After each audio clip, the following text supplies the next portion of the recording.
Hey everyone, welcome back to the channel. So this is episode 2 talking about having a cool season turf in a warm season climate. And what I mean by that, if you're just tuning in, in my backyard this year, it was a little bit too hot for me and my kids to be out there playing. I've got really young kids and there's no pool or anything like that. So once the dog days of summer hit here in Texas, that backyard becomes unusable for us. So what I've been doing is I've been focusing more on a cool season turf, that being ryegrass, for fall, winter, and spring, than using the warm season turf that's back there, which is common Bermuda. All right, so for this year, I'm actually going a different direction than using the Stover's Grand Slam perennial rye. I'm actually going with Pennington's annual blend that you can get from any big box store.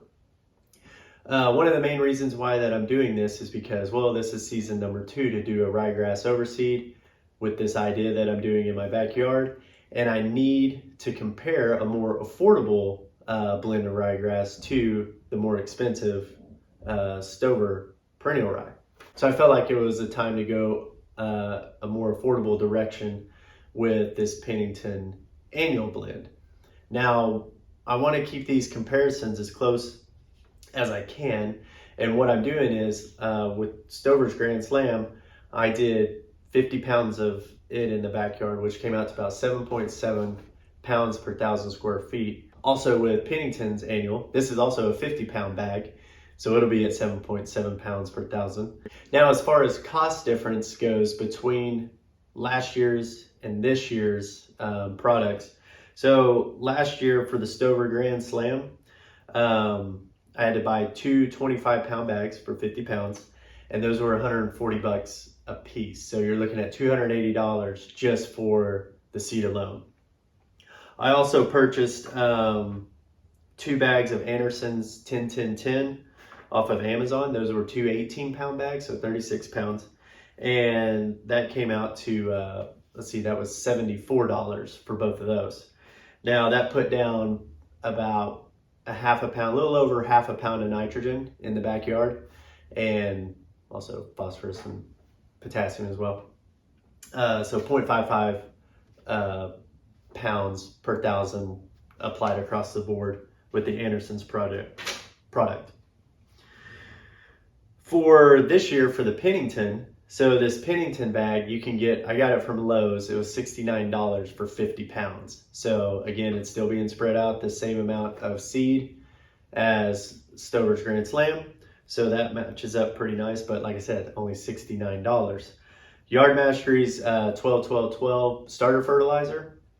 I actually bought it on sale, it's $55 right now, usually $60. So just a little bit cheaper than Anderson's product of the 10-10-10. So you have more of a budget-friendly direction with this Pennington.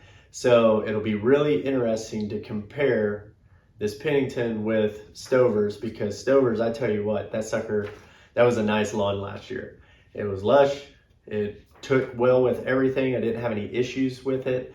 It held up. We had a really big snowstorm here in Texas last year. It held up just fine. I didn't have, I had a little bit of loss, but not a lot to really get nervous or, have an ugly looking lawn or anything like that.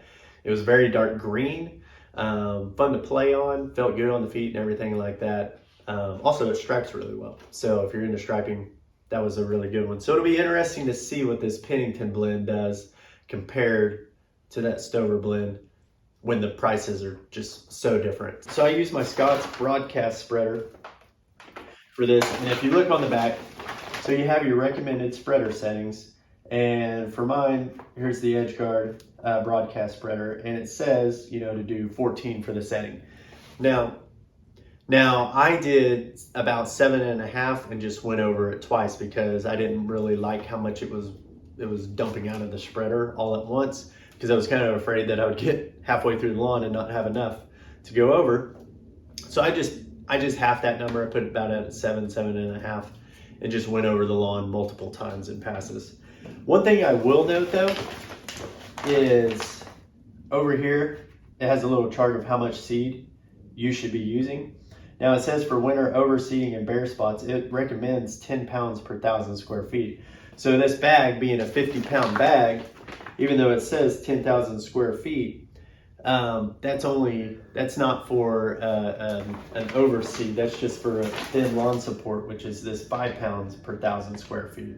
So for winter overseeding, this bag, by their standards, should only cover 5,000 square feet, even though in big purple numbers it says 10,000. So kind of keep that in mind. So for me, I'm actually just gonna stick with this 50-pound bag because it provides 7.7 pounds per 1,000 square feet, which is what I use on with the Stover perennial rye as well. So in the next video, I'll be doing its first mow down to 2 inches. I'll show how it's starting to establish in the lawn, and we'll talk about any issues that it has, maybe just some initial thoughts comparing to Stover's Grand Slam, and how I feel about the direction of this more affordable project. So if you guys have any questions or anything, feel free to leave a comment down below. I try to reply to everybody that I can.